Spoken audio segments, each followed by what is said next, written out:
Hello and welcome to China Dispatches, the official podcast of the European Union Chamber of Commerce in China that shares on-the-ground insights from business leaders and experts on doing business in China. I'm your host, Carl Hayward. In today's episode, we look at carbon neutrality, an extremely important topic that will increasingly permeate all aspects of our lives in the decades to come. With China having committed to peaking emissions by 2030 and achieving carbon neutrality by 2060, we are talking to some experts about some of the challenges that lie ahead. The European Chamber recently launched Carbon Neutrality, the Role of European Business in China's Race to 2060, a report that identifies areas where European business can accelerate China's ambitious carbon neutrality drive. A link to download this report has been added in the show notes. Carbon neutrality is also the topic of the May-June 2022 edition of Eurobiz, the European Chamber's bi-monthly magazine. It's available on the dedicated Eurobiz website and to download for free from the European Chamber website. Download links have also been added in the show notes.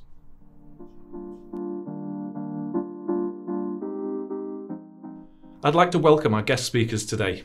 Jet Chang is Vice Chair of the European Chamber's Environment Working Group and Vice President for Circular Economy Business Development for Tomra Group.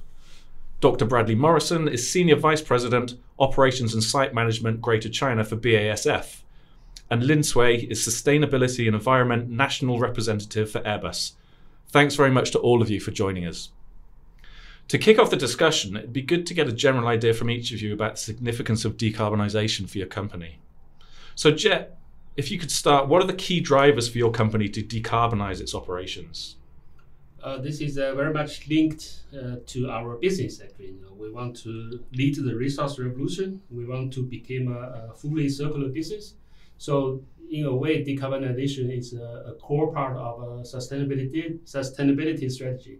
And we think this is actually our license to operate. We need to walk the talk.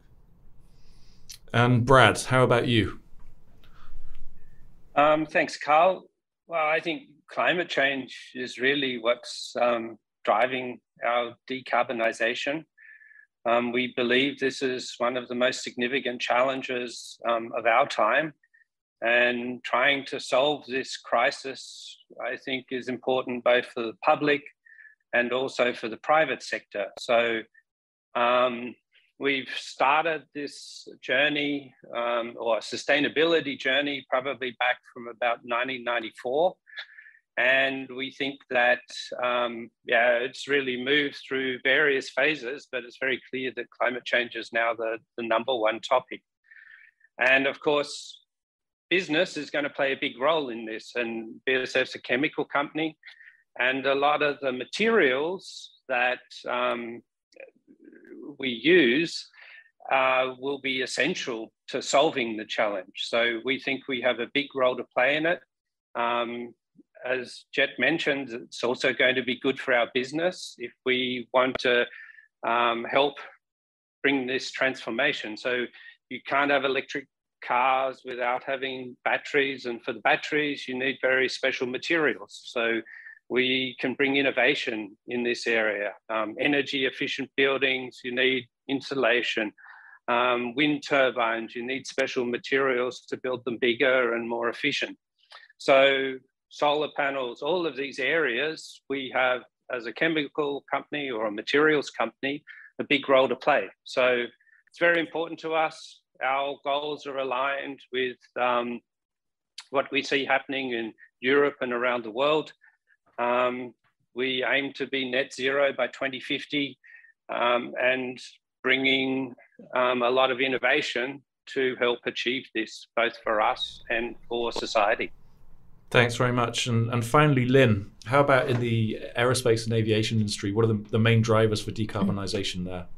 Yeah, thanks, Carl. So as a leading aerospace manufacturer in the world, climate change and decarbonization is very challenging for the aviation industry. So we receive a lot of the challenging and expectations from our investors and the public. Is from especially from the younger generation, and also Airbus has a lot commitment on the ESG requirements. That's why from our side we have to do, and we set up a very ambitious goals to follow, the ICAO 2050, the net zero commitment. So this is our strategy, and we have to do.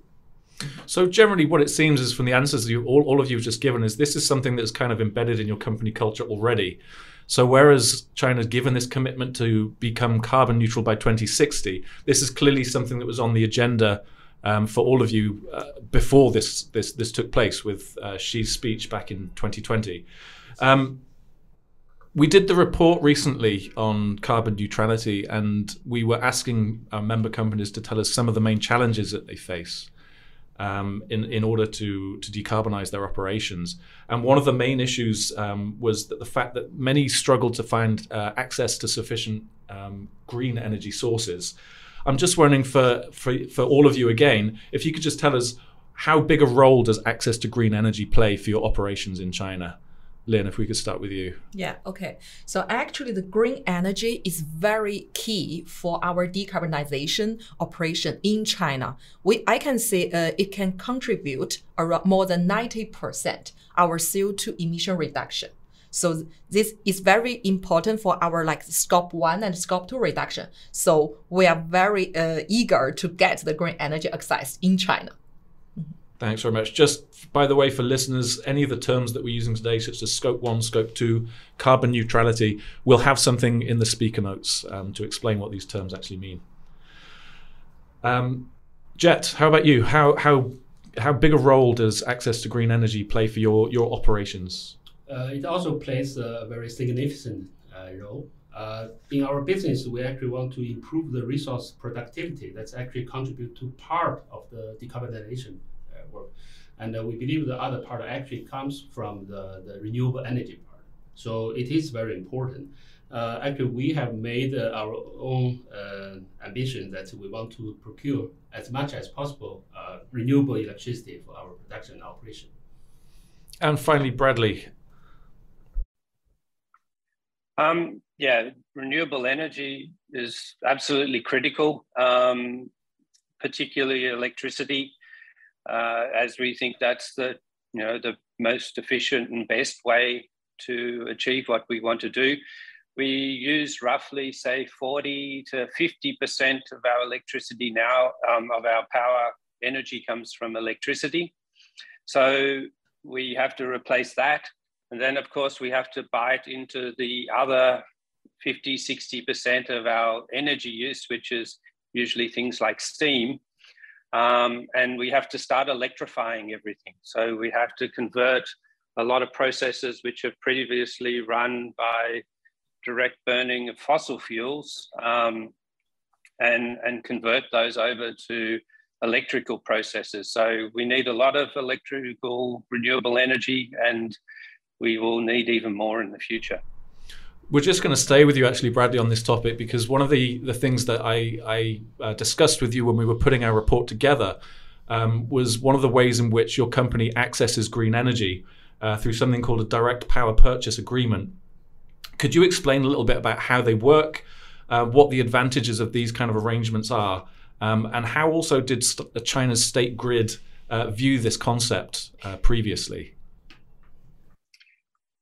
Yeah, so the DPP and now RDPP concept, so direct power purchase, is a way for China to start bringing some market forces into the electricity market. So previously, you would purchase your power from the state grid, and the state grid was responsible for doing the deals with the power producers. And with direct power purchase, a consuming company like ours can do a deal directly with the power producer. And obviously this gives, there's a lot of rules around how you do that. And clearly the pricing exists in a reasonably narrow band at the moment. But the more we can bring market forces to bear, then we will start to see the cheapest producers be able to do deals then with the bigger consumers. Previously, this was discouraged, but we see that there's pilot programs in a number of provinces, and we really hope it extends right across China. So, Jet, I mean, moving on from access to green energy, a lot of people, when they think about decarbonisation, they think purely about reducing emissions in industry. But there's also an aspect where creating a green circular economy is also something that is extremely important. Could you explain a little bit about that, why that is, and also maybe if you could just start explaining what a green circular economy is? Yeah, okay, thanks, Carl. If you look at the carbon emission, right, we have a data that says at least 50% of the emissions responsible for climate change actually are embodied in the things we use and consume. Right? So on one hand, energy, green energy that solves part of the emission challenges. We need to also work on the circular economy, which means actually we keeps the material value as much and as long as possible in the economic loop. Reduce, reuse, recycle. This all aims to reduce our dependence on the so-called virgin material, especially if it's fossil fuel based. This actually cuts the carbon emission, contributes a lot to that. And we talked about the renewable energy, green energy. That's important part. But think about it. To have more renewable energy, you need to build more wind power, more solar panels. Right. This also comes to that you will have a larger consumption of the production of those things, panels, for example, turbines. And if you don't have a circular economy to handle that, basically later on you will also be sitting there with a lot of waste, which will actually lead to emission. Right? Electrical cars is good, but you think about the batteries and the cars when it's get to the end of life. Right? You have to handle that. This is where circular economy comes into the picture. And there's a lot of attention on the emissions related to the industry process, production. You have to mine the material, you have to make the products. That's a lot of energy consumption and then emission connected to that. However, we also need to think about, for example, plastic, which is actually a high carbon embodied material. If you keep the plastic in the economic loop, it actually keeps the carbon in the products. But as long as you send that to incineration plants or landfills, it will actually, all the carbons in it will generate CO2 emission directly, which in many cases has been neglected, especially in China now. So we're also calling for higher attention on this part. Yeah. And as I said, circular economy in general, that means you keep the material. Once you dig it from the nature, you want to keep it as much as possible in the economic loop. So my understanding is actually your company is one of the leaders in recycling plastics. Is there an example you could give us perhaps of a thing that you would take and basically keep within that cycle?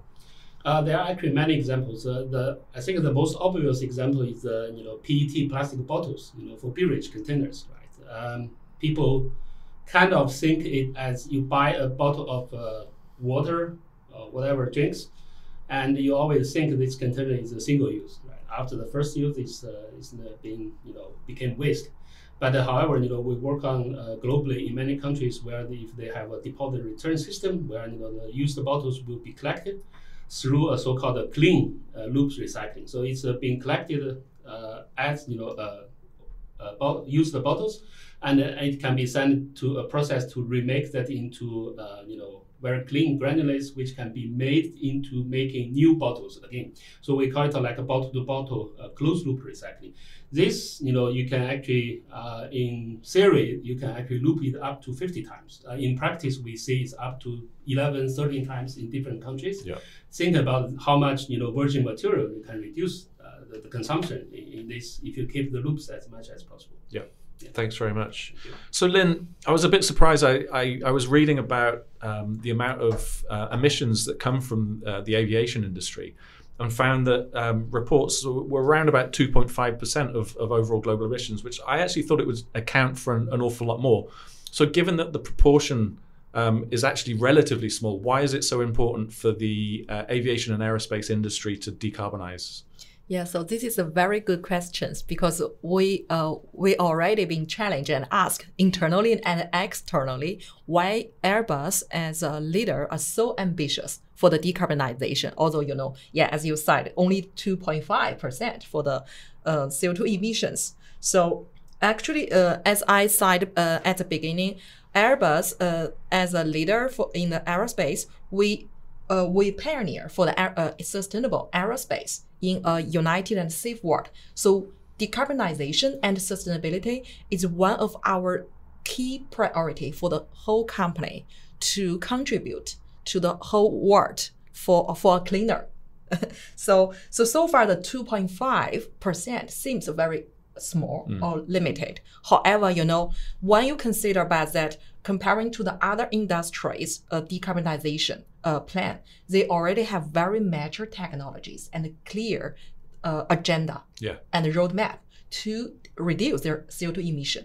However, in the aviation industry, we have to see we don't have very mature and very clear roadmap to reduce the CO2 emission. So when other industries achieve their carbon peak or carbon neutrality, so then if the aviation industry haven't taken any actions, that will be a huge contribution in future. That's why, even now it's still very little and limited. We have to take actions. That's why Airbus is so ambitious. It completely makes sense. So I think, do you have your own kind of goal in mind or when that may happen in the industry? Yeah, we are fully aligned with the ICAO announcement on the carbon neutrality by 2050, meaning this is the same target for Airbus.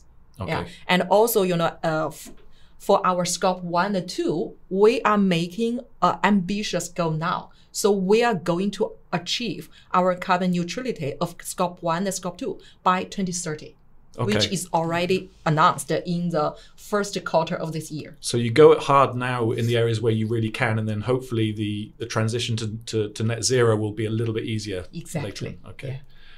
Sorry, Jet, do you also have a year in mind by which Tomra is going to be carbon neutral? I think we are also around that, 2050, but our official announcement is on the 23rd of June. Yeah, so stay tuned. Great, thank you. Bradley, just coming back to the chemicals industry. Now it has been said that you could never fully decarbonize.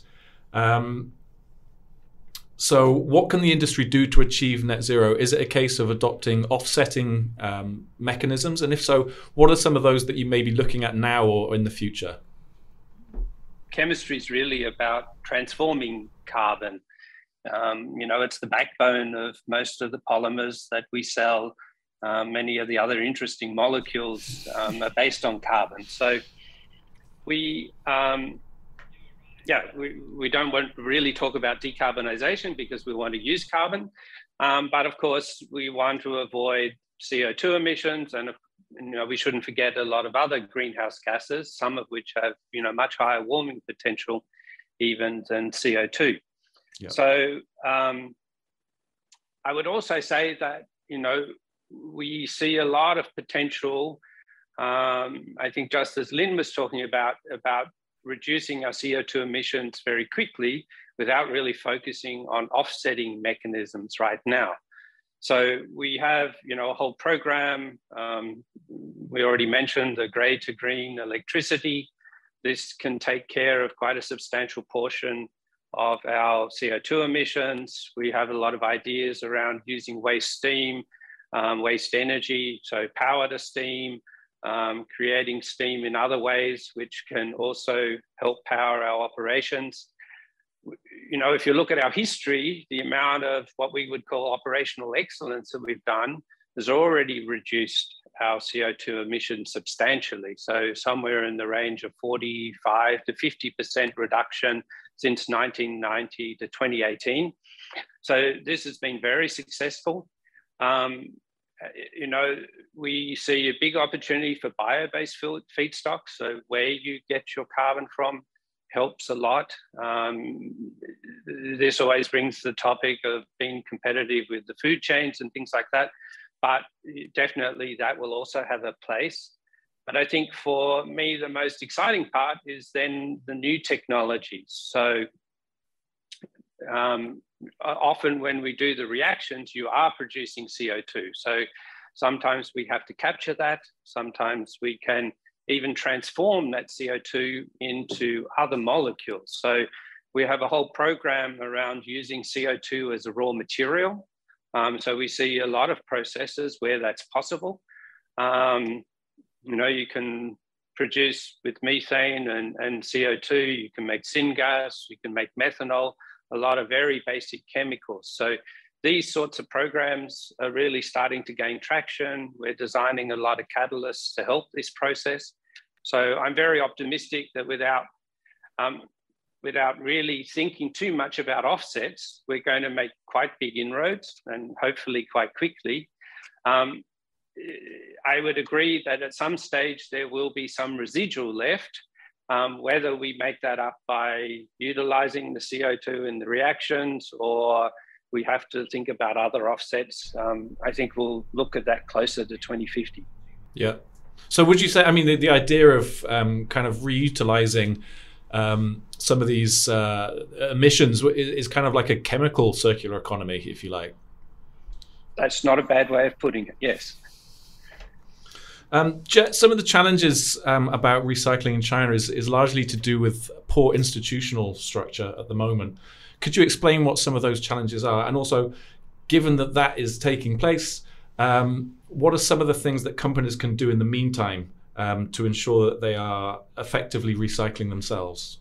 Mm-hmm. That's actually a very good question. The first part, I think, China on one hand had actually a very large recycling capacity. So a lot of scraps get collected and recycled. That is good, right? But on the other hand, I would say there's still two main challenges as I see.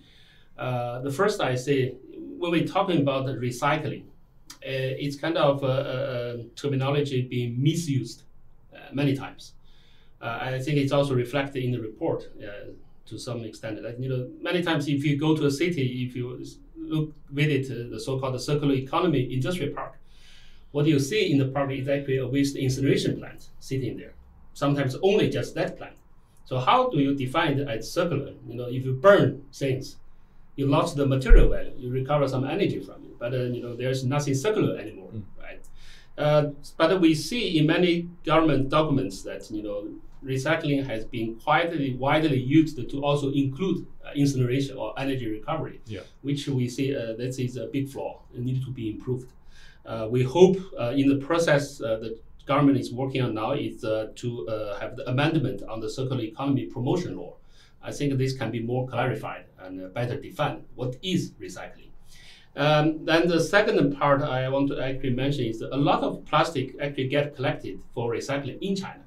For example, PET bottles, right? Most of them being collected. However, you see what has been collected for recycling goes into what, as we call it, downcycling.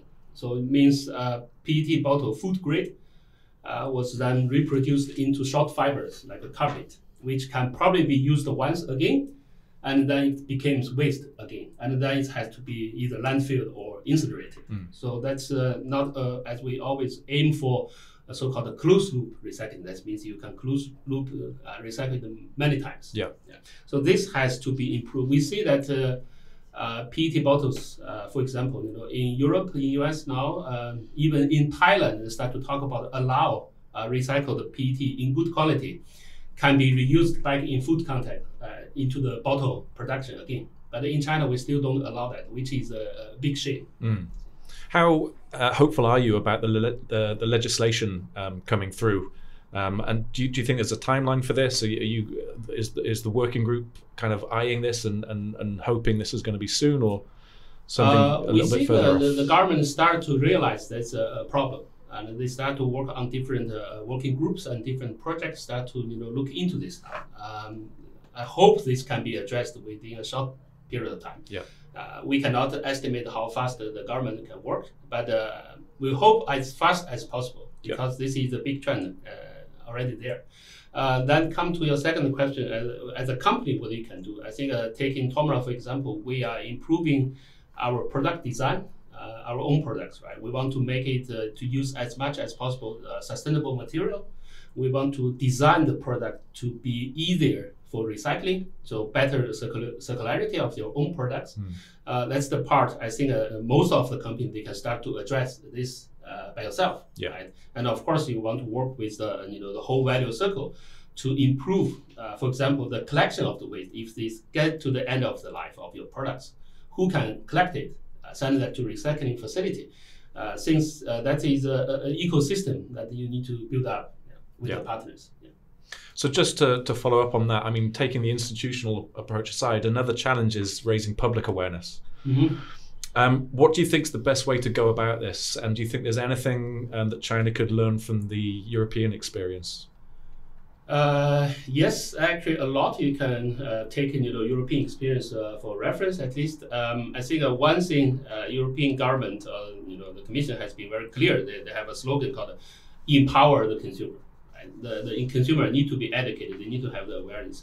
Who can do that? All the companies, brand owners, NGOs, they can do that. But I think that it is also the most important player in this is actually the government. Government has to have the confidence in circular economy, promote it aggressively, and educate people that this is the good thing. Of course, you have to set up all the standards, the regulations, frameworks for that. Another thing I think is it's important is actually as I call it personally anti-greenwashing. Yes. Green has been a word that's been kind of being abused so much, right? Everything is green now. They claim it's green. This thing, I think China and Europe is working on something, at least in the green financing sector, that's a green taxonomy, right? To define what can be called green, what cannot be labeled green. Yeah. So I think this is a very important first step, at least. Yeah, I agree. The common standards is really the thing that's going to drive this ultimately. Lin, in the aerospace industry, one of the game changers is going to be for air travel to be running on sustainable fuel or hydrogen.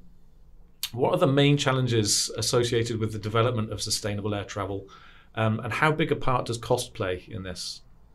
Yes, this is very challenging by introducing like hydrogen or sustainable aviation fuel. Why? Because it's very expensive, high investment. So comparing to the traditional jet fuel, now the sustainable aviation fuel is around 4 to 6 times higher than the traditional fuel. So, considering the business benefits and the economy, so this is very high challenging for the airlines, our customers, to take this.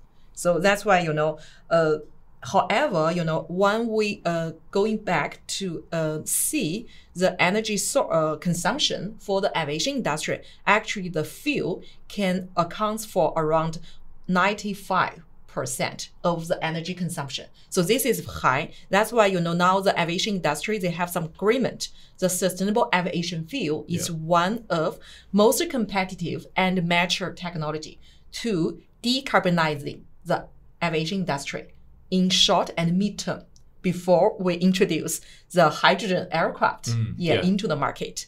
However, if we can't have a very good ecosystem of the industry, meaning like if the price of the fuel cannot go into like similar to the traditional jet fuel, the airlines will not pay for it. So this is very challenging. Yeah. So presumably, I mean, the airlines wouldn't pay for it because they would have to pass that cost on to the consumer, right? Which basically means you just have fewer flights, fewer people would want to fly. But in terms of, so you've separated, you've got the sustainable fuel option on one hand, and then you've got the hydrogen solution on the other. So sustainable air fuel is more of a near-term solution, are you saying? Yeah, I think in the short and mid-term, because Airbus, we announced that by 2035 we will introduce our first climate neutral aircraft into the market. So before the 2035 or even later, I think from now to then, so it's still more than 10 or 15 years, the sustainable aviation fuel is the only competitive way to decarbonizing the industry. So we don't have any more or very competitive way to reduce the CO2 emission for the industry. Okay. Yeah. And do you envisage that at some point you'll be having some aircraft will be using sustainable air fuel and some will be hydrogen, or will one of them become more dominant in the end?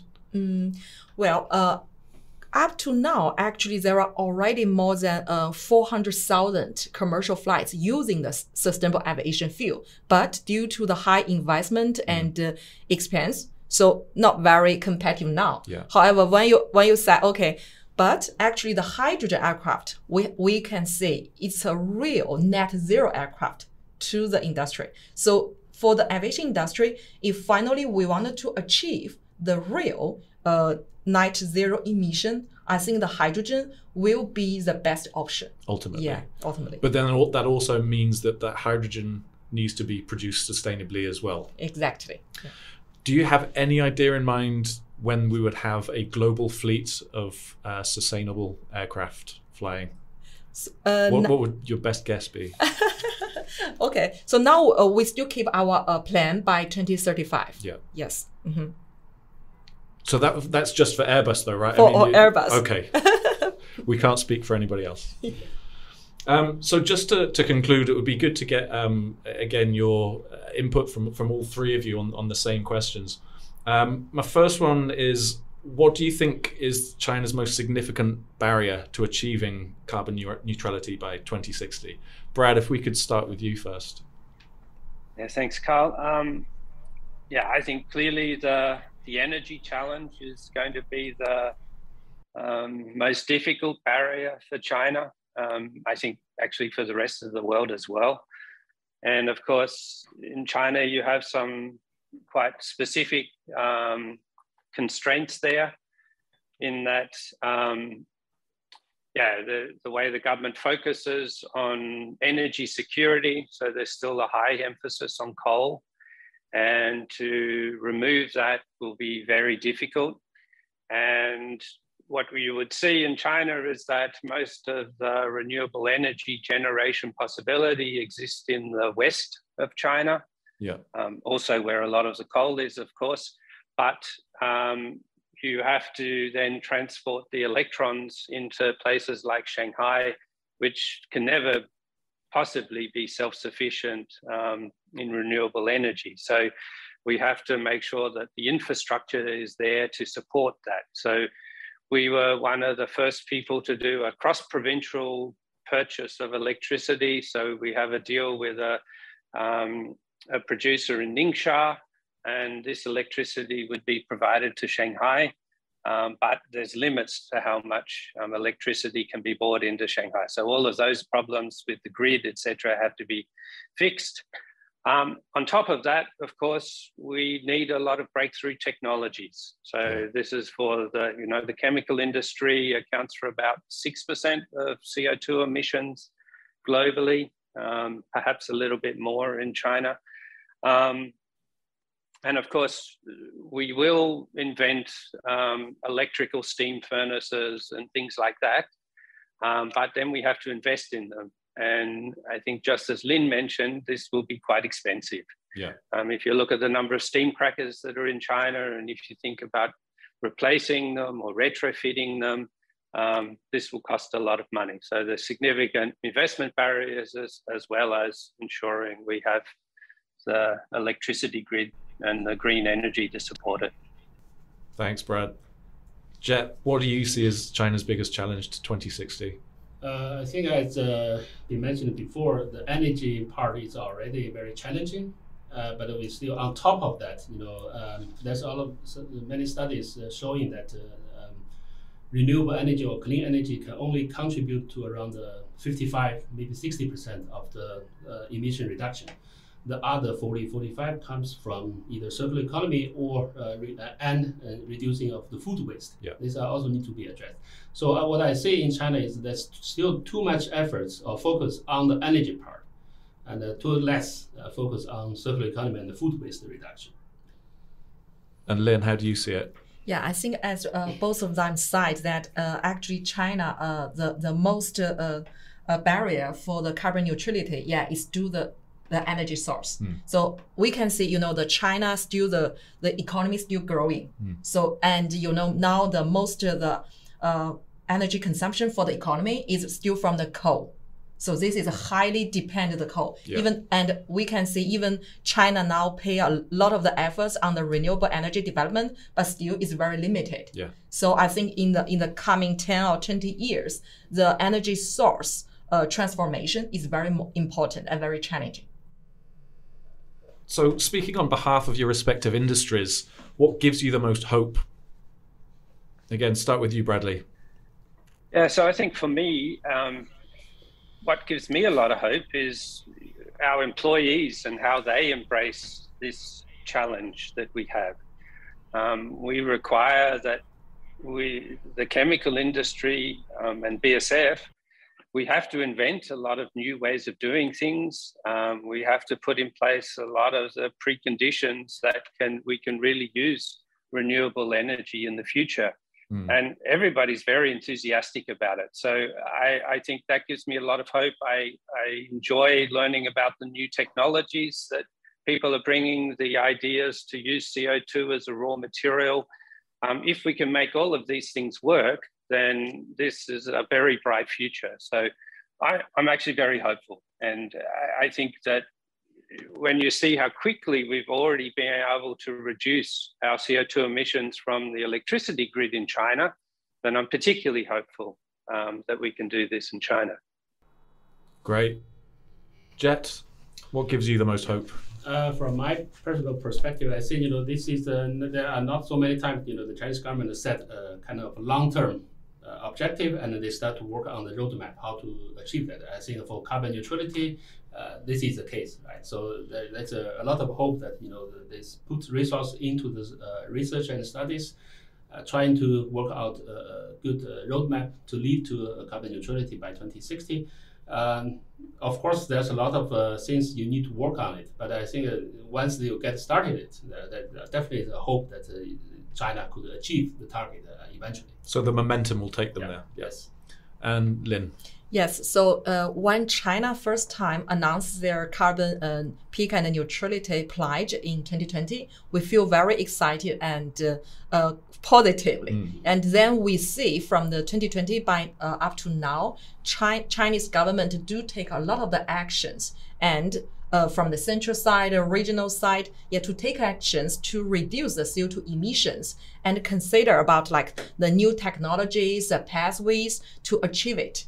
So we can see, especially like from the energy department and the resource. So we can see they are taking actions. Although the progress maybe is not very good enough, but they are taking actions. So we are very confident China can make it. Okay, well, that's kind of just undercut my last question, which was a one-word answer from all of you. Do you think China can make it to carbon neutrality by 2060? So just one word. Bradley? Yes. Jet? Yes, of course. And Lin? Yes, definitely. Fantastic to end on such an optimistic note. Jet, Bradley and Lin, thanks very much for joining China Dispatches. It's been a pleasure. Thank you. Thank you. Thank you.